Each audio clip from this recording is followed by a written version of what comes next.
Welcome, and thank you for joining me on the mat today.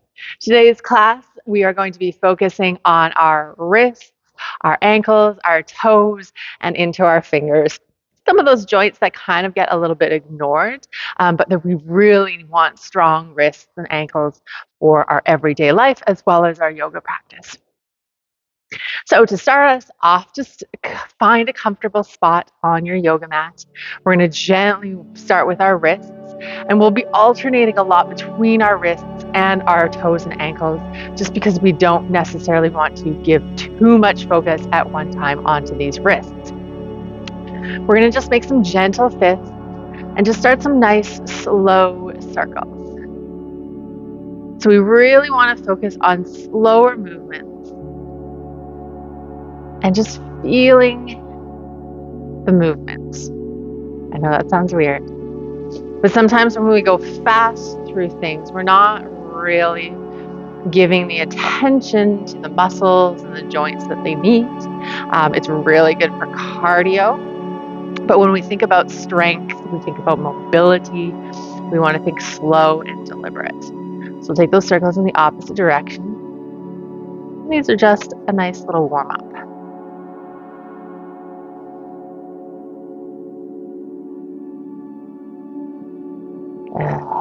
Give those fingers a little wiggle, a little random movement. And then we're going to come straight over onto our tabletop position here. So in this tabletop, we really do want to focus on the alignment of the shoulders, the wrists, nice wide fingers. And then just start to rock forward and back. So the shoulders are coming as far over the wrists as you feel comfortable with, even if it's just a tiny little movement. And then gently back. Again, slow, deliberate movements. Getting a little bit of that extra weight into the fingers if you can.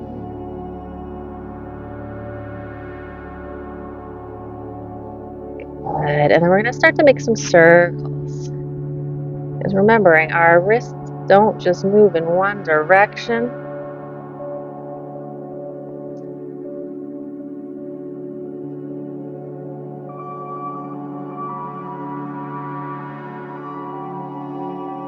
All right, opposite direction with those circles.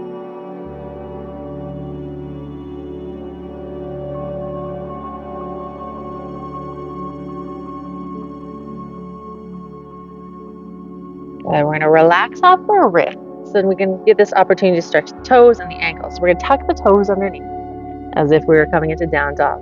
And we're going to start to walk back and bring the weight into the toes, into the ankles. Check in if you got really long baby toes or your feet are just already super flexible. We want to make sure that pinky toe isn't tucked under in the opposite direction of those other toes. So while we're here stretching our toes, we can give those wrists a little shake, a little whatever.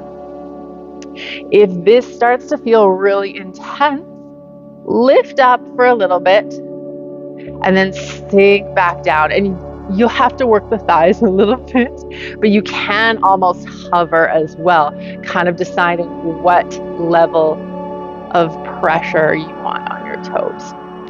The more time you spend in shoes, especially tight, narrow-toed shoes, the more intense this can be.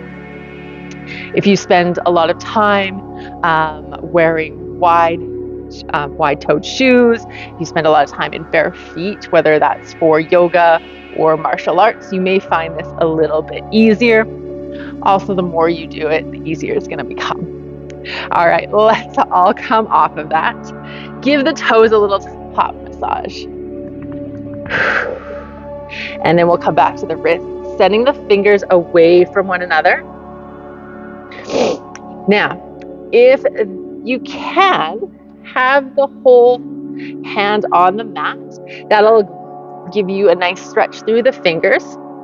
If it's really intense, you can maybe roll up your mat a little bit, or like me, if I have two mats, you can let the fingers dangle off the side.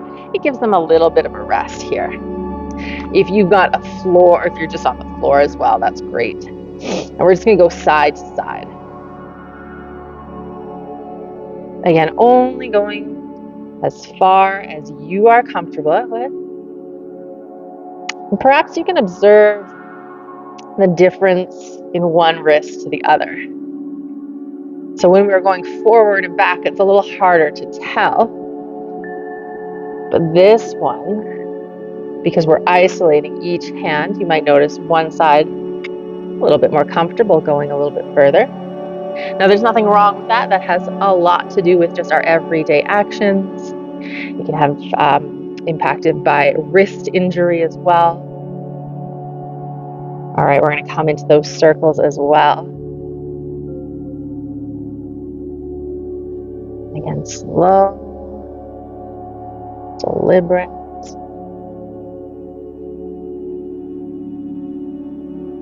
Opposite direction.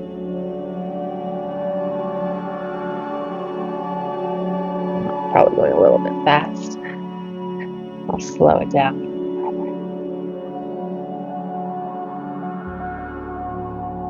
Good, all right.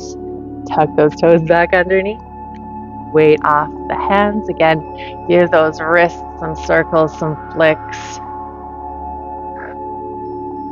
Checking in with those toes.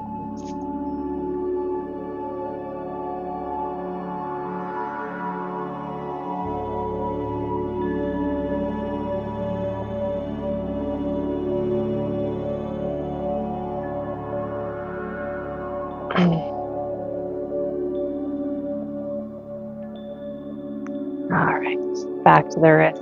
This time, fingers towards the knees. Again, give those toes a little tap. I sometimes forget. And you're welcome to stay here. So if you find your shoulders are in front of your wrists, perfectly all right. If you can, try and get them a little bit more in line. If possible as well, or if you're feeling comfortable with your wrist strength, you can start to lean back a little bit and come up on the fingers. Take this little rock back, get a little bit more into the fingers. You'll start to notice that on the inside of the wrist here. It can get really intense. And of course, you're welcome if it gets too intense to take a little pause. This one and the next one, we're not going to hold quite as long, so come back to your hands, back on the toes, tuck them under, wrists a little stretch, a little wiggle.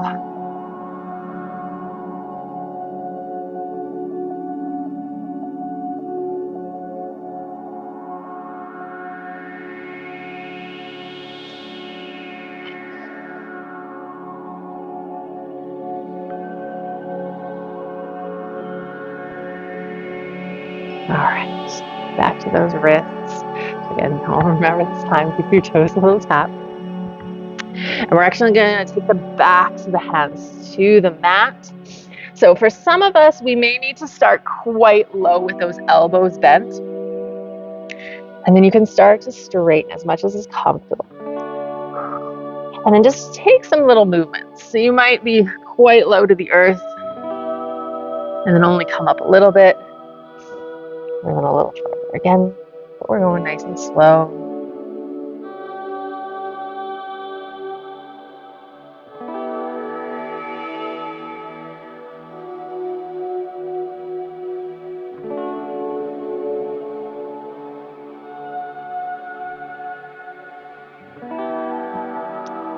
So this direction of the hands of the wrist isn't something that we find ourselves doing in our everyday life. But thinking of opposites, we really want to stretch our body in all directions. You know, our joints are intended to move the way they are, so why wouldn't we give them a little bit of extra attention? Okay, back to those toes. And then again, little rest. We're going to take one more rest, or more of a finger movement. One more thing on our toes, and then we'll come up to standing here. So your toes are already really feeling intense. Don't worry, we're almost done with them. All right. Back to the hands, a little bit of tap of the toes if you need. Then we're just gonna take these little finger push-ups. So we're lifting up. Your thumb isn't really going to be doing much here, but the other fingers, we want to come up off the palms. And so we're just on the upper pads and into the fingers.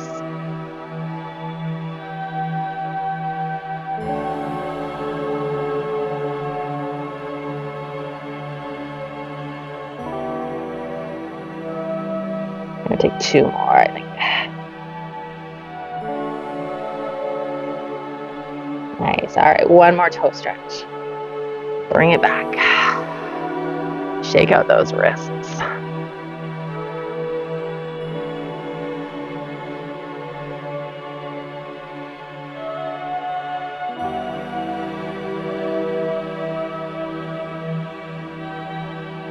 All right, let's gently come up to standing. We'll work into more into that ankle strength. So we're going to start off with some gentle movements again, and then we'll come up into something a little more intense. So have your feet and your ankles in line with your hips. So we want that straight, stacked line here. So you'll probably have 1.5 fist distance between your feet. And then we want the inside edge of the feet going straight forward. That is a more ergonomical, natural way of standing. So we're going to lift one ankle or one heel up, making it nice and straight. Come onto those toes. I know we just did the toes a lot, but we're going to take these slow, deliberate movements. Focusing on one foot, one ankle at a time.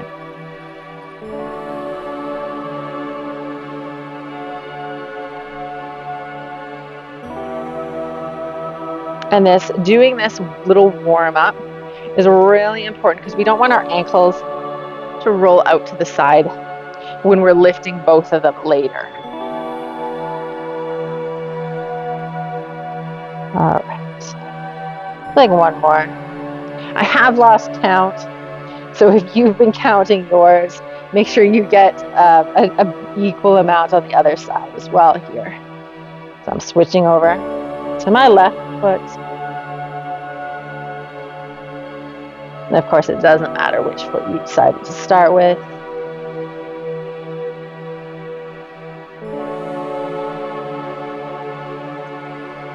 We often just start with our dominant side, just out of habit. And again, same thing we're doing with our wrists side to side. This isolation can help you notice maybe one ankle is a little bit more tighter than the other. All right, one more. All right, so we're going to take both heels at the same time. And so this one we do want to go slow, deliberate, paying attention. So we're going to take our feet, or our heels up and nice and slow back down. Really think of how slow can you go. So again, we really want to focus on going straight up and down, not letting them roll out. Now the rolling out, strengthening that rolling out is important, and we're going to do that in just a moment. But for this exercise, we want to go straight up and down just to kind of minimize any potential accident. We don't want to roll our ankle out too much. And again, really good for stretching the toes.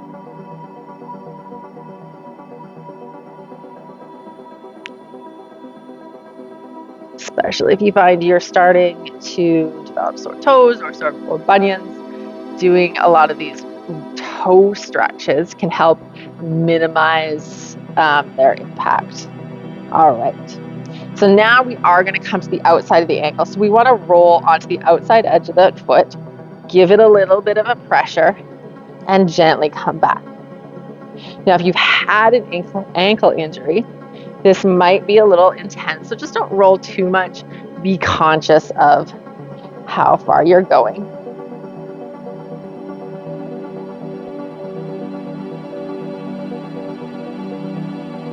Because we want to think about strengthening the things that could potentially cause injury, that could potentially be just a little bit weaker. Let's switch feet. And again, I am isolating my feet to start off with, just so I don't overdo it.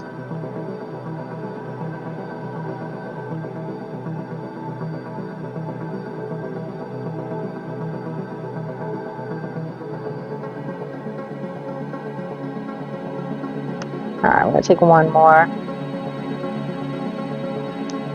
Beautiful. So if you're up for it, if those two sides felt okay, you can do a couple with both of them. It is a little awkward of a movement. Hang on, I'm probably only going to take 4 here.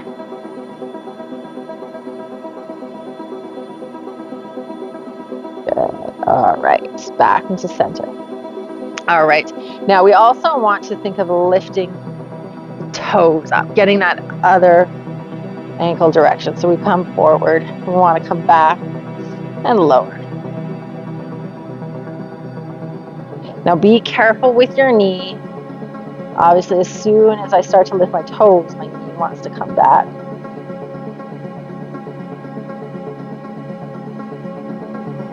Just don't let it go back too far. Okay, let's switch to the other side. And you'll notice for no reason, I started with my left foot for this whole exercise.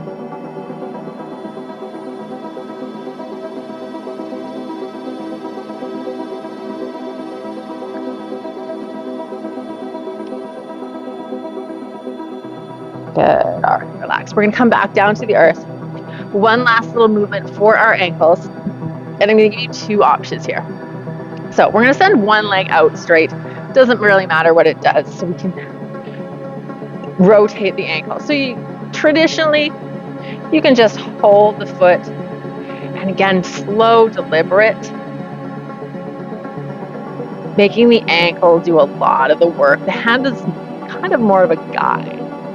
So you can just hold it, or if you really want to stretch your toes, you can try and bring your fingers in between each of the toes. And again, if you wear shoes, this one is going to be really intense, but it is really good for your toes. And then again, just take some slow circles. Especially that pinky toe. That one's always a little bit more tighter. All right, opposite direction.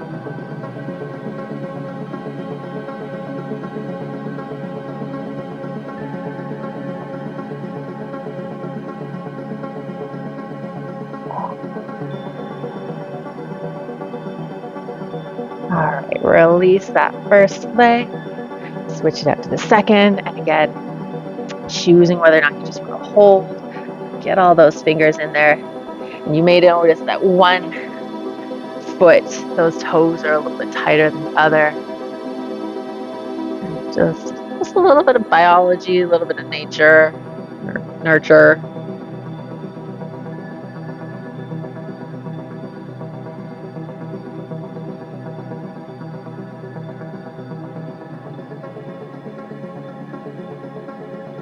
Opposite direction.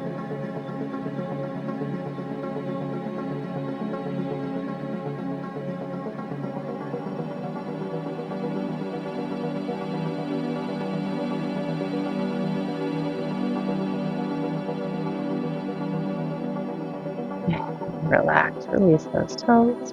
Perhaps they need a little wiggle. All right. And come back to any kind of comfortable seated position. Well, I hope your ankles, your wrists, your toes, your fingers are feeling really good. And I hope you will continue this practice on a regular basis to help strengthen everything. I thank you for joining me on the mat today. The light in me sees and honors the light in each of you. Namaste.